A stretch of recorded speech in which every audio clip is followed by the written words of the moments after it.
All right, so honestly, I have started and restarted this video many, many times. And I think there are several reasons why, but we don't need to get into that right now. So I don't know if you've ever been in a job where you've had to convince yourself that you're okay.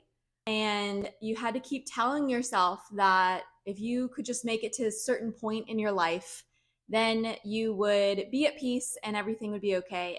That's what my teaching career was like. And really, it was finally with minimalism and choosing to slow down that I took the time to really think about my life choices and make some really big decisions for myself. So let's dive in. Why did I quit my job? How I quit my job? And how I'm using minimalism to help me reset and start a new career. Okay, let's go. I don't know if you can see him right behind me, but Biscuit is panting his little life away because it's hot outside and he's been running around and he's 13 years old. So hopefully you won't hear that over top of me. But let's start at the beginning. So I was a teacher for 10 years and I started out teaching in inner city Richmond, which was a new experience for me. It was very different. And luckily I had a lot of very supportive people I was teaching there. It taught me a lot of life lessons. Then moved to Chesterfield for a year, got pregnant with my daughter Carrie Ann, moved to Henrico, taught there for 3 years, was absolutely miserable with the worst group of women I've ever met in my life. And then I moved to Skipwith, and it was one of the happiest times in my life teaching ESL. So why did I quit? I finally found what people quote unquote call a happy career. So I started my YouTube channel the very end of my second year of teaching, and it was growing very slowly. There was not a lot going on there, but I really enjoyed it. It was like the beginning of teaching was all over again for me. I didn't get paid a lot, but I got beat up and a lot of hard things happened, but it was enthralling to me. It was something that was a challenge to me. And so I have really been enjoying doing YouTube, and it was something that I was only having to do on the side. And then once I found the second year and I was getting even more into creating these videos, that I found that that's where I was really getting a lot of passion from, and that I couldn't possibly live up to my full potential on this new dream I had while I was splitting hairs, while I was doing two very high intense, very difficult things. So obviously that second year of teaching, I was barely making any money on YouTube. Like, YouTube does not pay a lot, especially if you're just doing AdSense. I just found that at the end of the year, I think it was around March or April, probably April, one of my favorite coworkers was leaving and she was moving on to what she thought was her dream job in central office. And I felt this well of envy building up inside of me.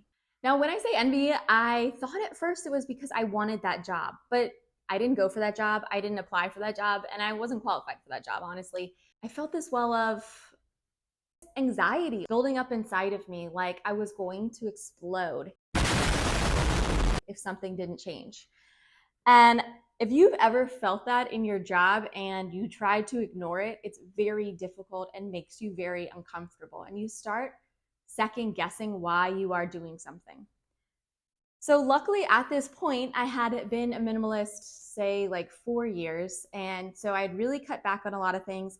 We had been able to save a lot of money through not buying things constantly. Just that was it. Just not buying things constantly led to us saving. That being said, we could have saved a lot more, but we had a good amount of money through investments and just saving in a high yield account, where I felt comfortable at that point talking to my husband. And it wasn't like it was an overnight conversation and everything was set.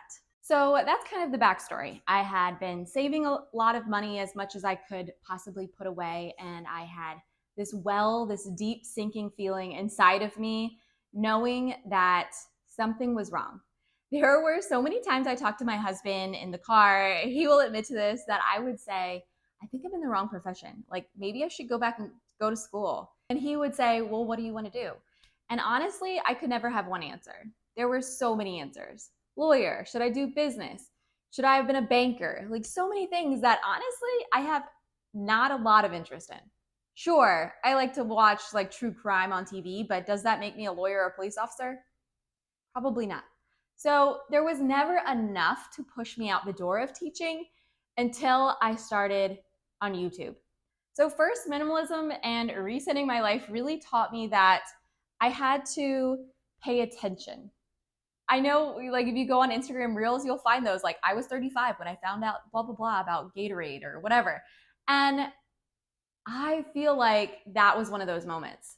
And it really woke me up to realize that with minimalism and being able to slow down, when that last year of teaching happened, I was able to say, this is why I have a pit in my stomach and I need to chase this dream. I have to put things in place first, and I have to have a fallback if things don't happen, which luckily you can get a teaching job if you really need to, but I need to chase a dream. And so I started building things in place so that I could leave. All right, let's have some coffee. So if you are new here, my name is Becky Truda, and this is my journey. And hopefully sharing my journey helps you to also reflect on your own. And so if you like learning about minimalism, then go ahead and hit that subscribe button. But also, if you are already on a minimalist journey and you are decluttering here with us on Minimal Ease, then go ahead and throw a heart emoji down below to let us know we're all in this together. But so the third thing I really learned was that starting something new is something I never thought was possible until I really decluttered my house thoroughly. I'm not talking about a little baby 10-minute declutter, but thoroughly decluttered my house and got rid of all the things that were making me just stagnant. I couldn't do anything else because there was a room I had to go clean, because there were windows that I could barely get to because I had to take everything down first to clean them. There were so many things that I didn't realize that I was putting in my life that were stopping me from doing something different. Were stopping me from challenging myself and trying something new. And really through minimalism, and this wasn't overnight. But you know, that third year I'd been teaching at Skip With really made me recognize that I had made enough changes in my life. I had saved enough in my life that I had a fallback, that if I wanted to chase my dreams, I could. I had enough.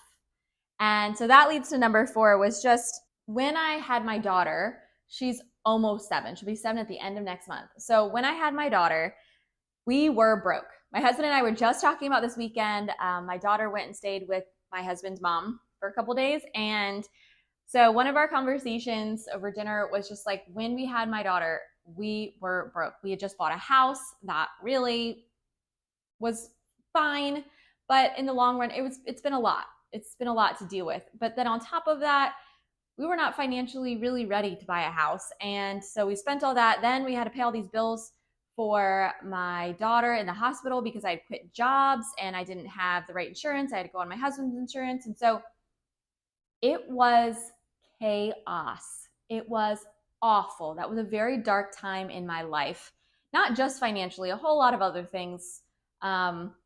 Postpartum depression, just not being acknowledged by my work, honestly, didn't help. But there was a lot going on. And now, in retrospect, what is this? Almost 7 years later, we have, over $50,000 in the bank. And I'm not saying that to brag, but I'm saying that because if I can do it, anyone can do it. Like this, I'm not the best saver. I'm not like somebody who should be a financial planner for anybody else.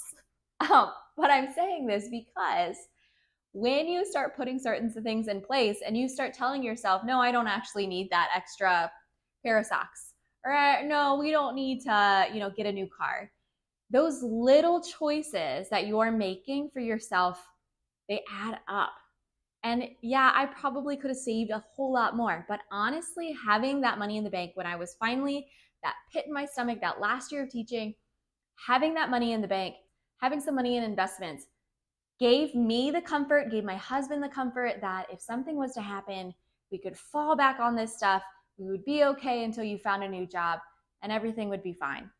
And honestly, I can tell you, this is the beginning of a new year for me of not having a full-time teaching job and It has been the most amazing, challenging, emotional roller coaster of my entire life. But would I change it for the world? No. I have learned, grown, challenged myself in ways that I never even knew were possible. And it is through minimalism, it is through slowing down, it is through being able to assess my life that those things were able to take place. So, like I said, if I can do it, anyone can do it. It might not be a change overnight. You might not be able to save $50,000 in a day. But if you make little changes in your life, big things can happen. All right, my hair probably looks crazy, but that's okay. Y'all don't care. So I came back down on the floor because I had to ground myself, because honestly, this fifth one is the best thing that's ever happened to me. And the fifth thing that I really learned from quitting my job, that was a salaried job, that was 9 to 5, quote unquote, even though you work a lot more as a teacher. But it was something that I could rely on. Quitting and walking away from a reliable, eventually pension job to chase something that was so, I don't know, fluffy, like just this vision I had that I couldn't honestly even think was real. But chasing after something because I knew I needed a change helped me to reassess what qualified as success. And I feel like a lot of us are struggling with that. On the outside, we all have this vision of what success looks like. But if that picture is not working for you, something has to change. And so now I qualify success not in relation to anyone else, not in relation to what anyone else has. That doesn't matter at all. Success is how I feel about it in my life. And for me, success means that I'm living a life that I find honorable, that I find valuable, that I can give back to other people, that I have time for my family in ways that I never had before. There are some amazing things about teaching, but when you have a child in elementary school and you don't go to that elementary school that they are going to, there are a lot of things that I missed out on. There were a lot of field trips and a lot of after school activities I had to miss out on because my school was having one as well. And I'm not saying there's anything wrong with that, but it's something that I found was a form of success this year, that I was able to attend so much more than I ever was before. And that was a sign of success for me. I didn't just start this YouTube channel overnight. It took a lot of work and a lot of slowly processing and figuring things out in order to get where I am today. So if you are ready to change your perception of what success is and to chase after something that you feel like you're gonna have a lot more interest in, then reach out and try a few different things. Try a YouTube channel, try doing something that you find interest in, and see if it could possibly lead to a job. Because honestly, it blows my mind how many things are out there that we never thought could actually be a job. Like, be a pickleball instructor, do something that you're interested in, and who knows, down the road, it could turn into your full time. So all that to be said, I quit my teaching job. There's a lot of reasons why I quit it, but honestly, it was because there was a pit in my stomach telling me that something was wrong and I needed to try something else. So if you're feeling that pit in your stomach, or you're feeling a lot of anxiety when you go into work and you're not happy every day, or at least part of every day when you go into work, then maybe it's time to start thinking about some other options you might have and to slow down your consumption, and so that you can start saving for when you're ready to make that next step. All right, friends, I hope you've enjoyed this little journey with me. If you like learning about minimalism, of course, come join this community, like I said before, and subscribe. But also, I bet you're gonna love one of these videos that are gonna pop up right here and continue your minimalist journey here on Minimalism. I will see you guys again very soon.